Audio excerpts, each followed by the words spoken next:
আল্লাহ পাক রব্বুল আলামিন দুনিয়ার জমিনে নিয়ামত দিয়েছেন।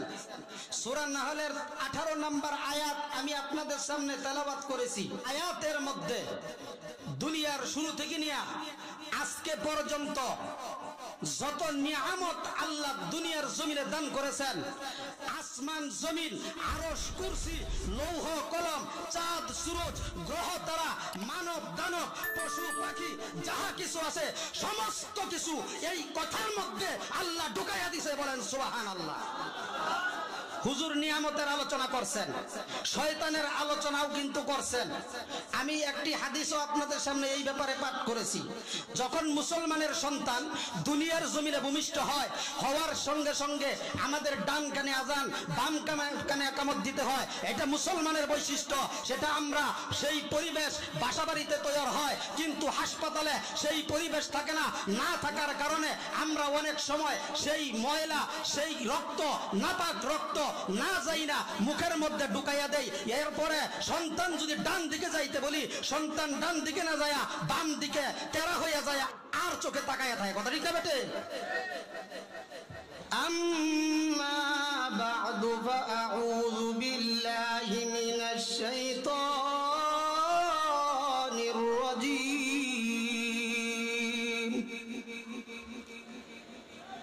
বিসমিল্লাহির রহমানির রহিম।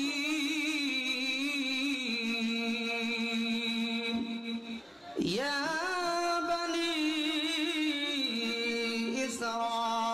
ইসরাঈল আযকুরু নি'মাতি আল্লাতী আন'আমতু আলাইকুম ওয়া আন্নী فضلتكم على العالمين.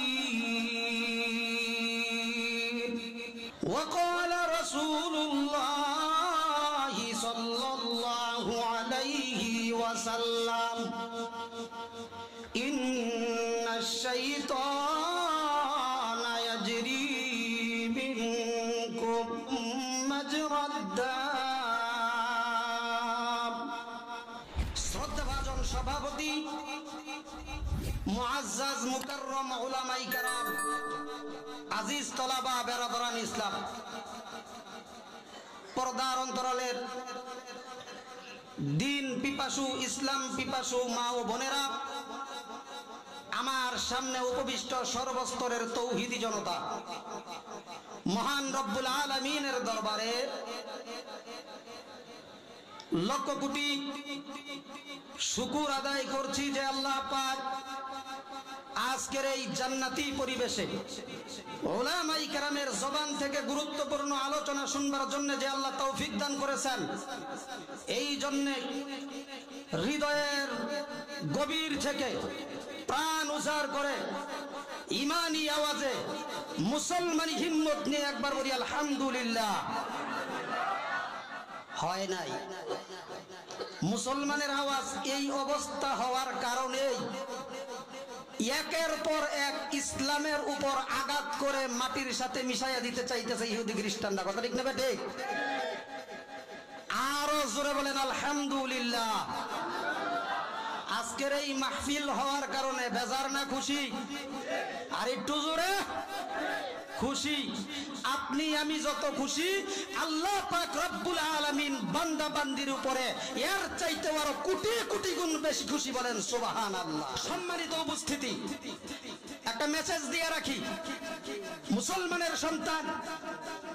মুসলমানের সন্তান হোক ইহুদি খ্রিস্টানের সন্তান হোক, দুনিয়ার জমিনে মাতৃগর্ভের সিস্টেমে যত মানুষ দুনিয়ার জমিনে আগমন করেছেন, তারা যদি জীবিত থাকে তাহলে ভূমিষ্ঠ হওয়ার পরে একটা চিৎকার দেয়, ওয়া কয়া চিৎকার দেয়, দেয় কি দেয় না? আর একটু জোরে চিৎকার দেওয়ার কারণ কি সেটা জানেননি? চিৎকার দেওয়ার কারণ হইল যে আল্লাহর পয়গম্বর বলে যে যখন নাকি একটা সন্তান মায়ের গর্ভ থেকে দুনিয়ার জমিনে আগমন করে, আগমন করার সঙ্গে সঙ্গে শয়তান যায়া ওই বাচ্চাটার শরীরে একটা খোঁচা মারে। নাউজুবিল্লাহ জোরে কও। এখন সন্তান যদি ওয়া কয়া চিৎকার দেয়, আমরা বুঝি যে সন্তান জীবিত, এটা আমরা প্রমাণ পাইলাম। কিন্তু আসলে মূলত চিৎকার দেওয়ার জন্য আরেকজন দায়িত্বশীল লোক আছে, উনি দুনিয়ার জমিনে আসার সঙ্গে সঙ্গে উনারে ধোঁকা দিতে দেওয়ার জন্য ওয়াসওয়াসা সৃষ্টি করতে থাকে। আর যদি সন্তান দুনিয়ার জমিনে আইসা ওয়া বইলা চিৎকার না দেয়, তাহলে কি মরা। আর মরাটা কি জানাজা পাবে কি পাবে না? হুজুর বসা আছেন, জানাজা পাবে কি হবে? সাফামাডি। আর একটু জোরে, আমাদের রবকে, আমাদের রব যদি আল্লাহ হয়, এই জবান দিয়ে রবের নাম নিতে কিপটামি করা যাবে? আর একটু জোরে। আল্লাহ পাক রব্বুল আলামিন বলেন, ইন্নাল্লাযীনা ক্বালু রাব্বুনাল্লাহ সুম্মা ইসতাকামু তাতানাজ্জালু আলাইহিমুল মালাইকা।